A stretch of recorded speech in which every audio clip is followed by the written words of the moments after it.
The moment Arionne Curry stepped into the spotlight again, everything changed. The air crackled with tension. Social media whispered, then roared. Headlines appeared in seconds. Arionne drops receipts. Someone's getting exposed. But nobody knew exactly what she was holding. And that's what made it all so dangerous.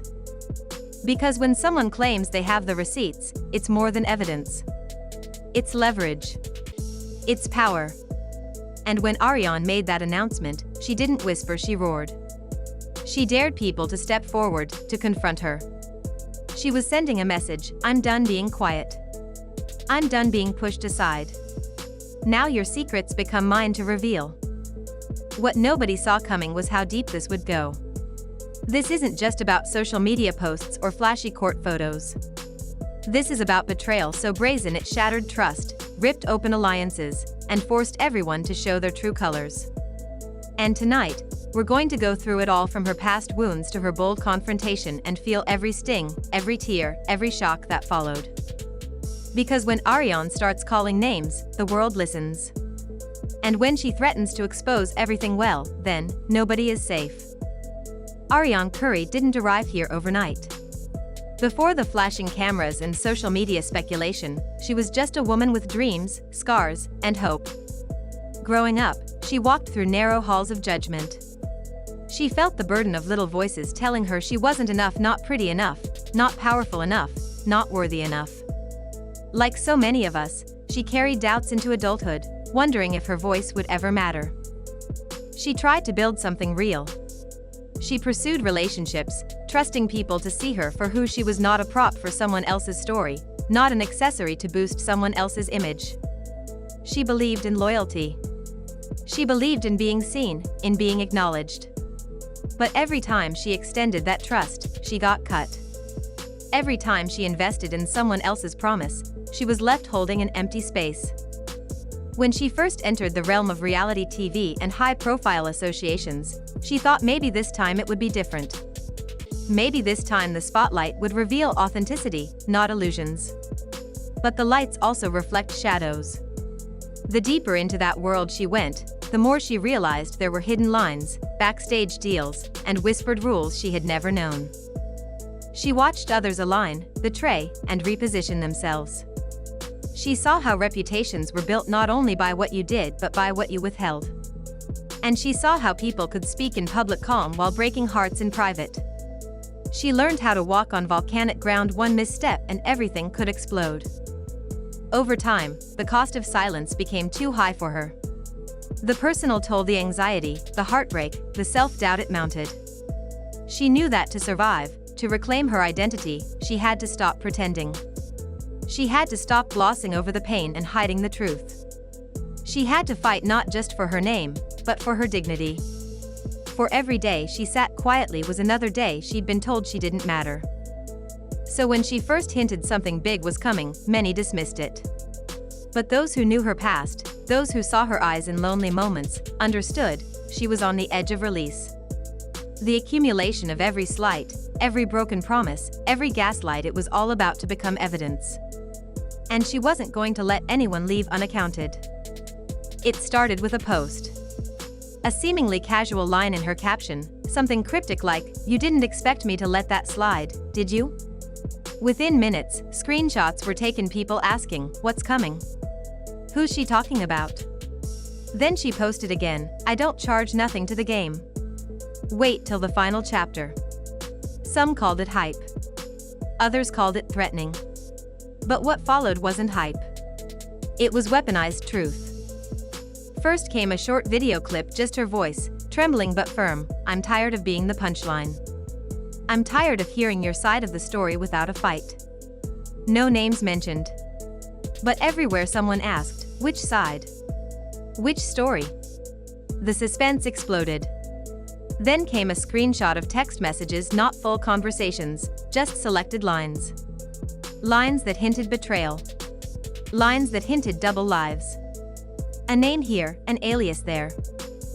Fans started connecting dots, overanalyzing timestamps, digging through archives. She followed up with a longer post, a thread of receipts, screenshots layered over each other, zoomed in, cropped just enough that people could only make guesses. If you know, you know.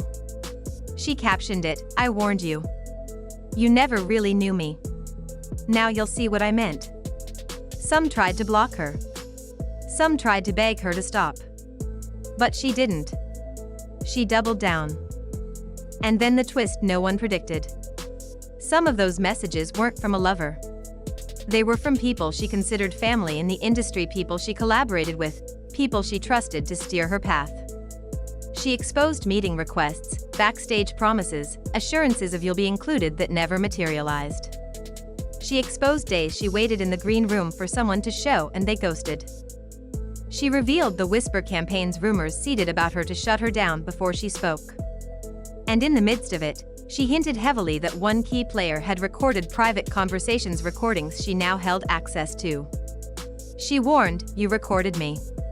You thought I didn't know. Now I hold those moments." That warning stung deeper than any insult. As the scandal unfurled, alliances cracked.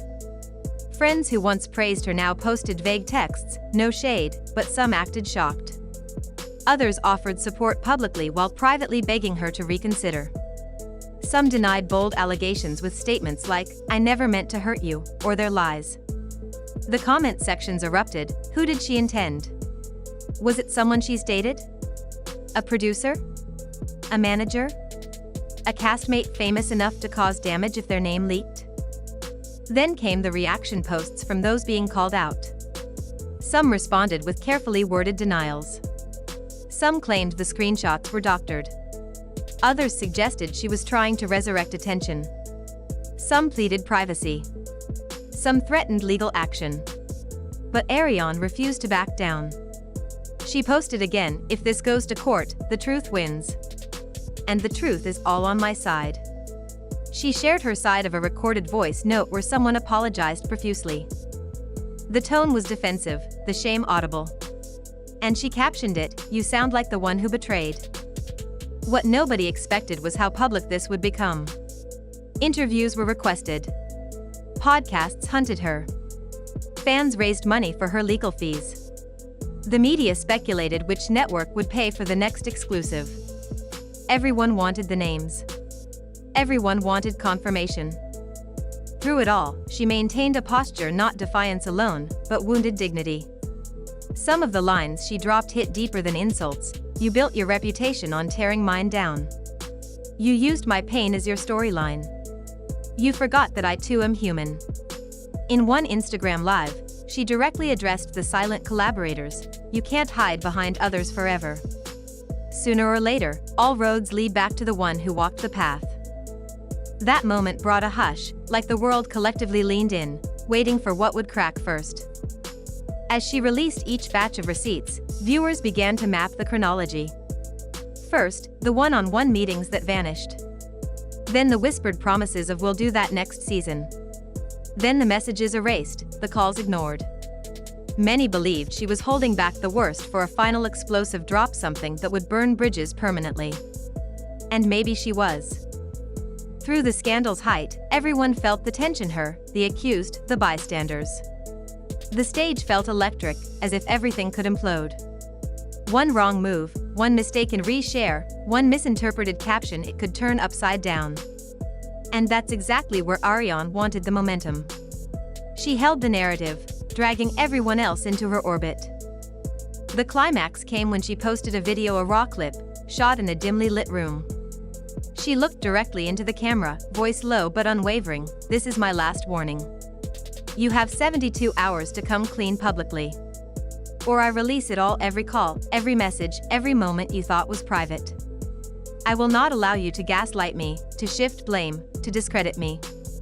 I will not be the one they silence. This is your final chance." The social media world paused. 72 hours, typed Instagram commentators. Was it bluff? Was it real?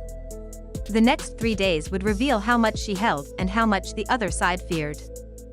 One by one, some people responded. Some issued public statements along the lines of "I take responsibility for my actions," though they denied key allegations. Some claimed they'd been misled. A few stayed silent, leaving speculation to swirl. Rumors flew of hidden deals with lawyers, of private meetings to settle. But to this day, not all names are confirmed. Some receipts were scrubbed.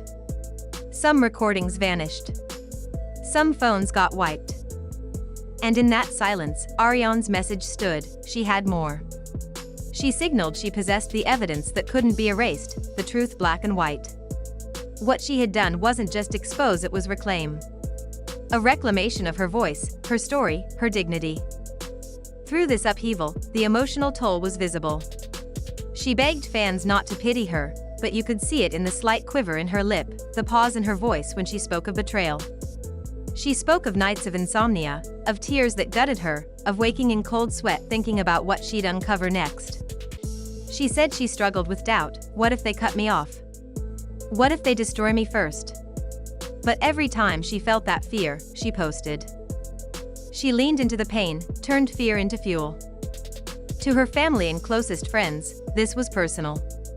She admitted to sleepless nights worrying whether she had embarrassed loved ones or dragged them into the public chaos. She spoke of guilt and gratitude: guilt for involving people she loved, gratitude for those who stayed. She revealed that some relationships broke during all this.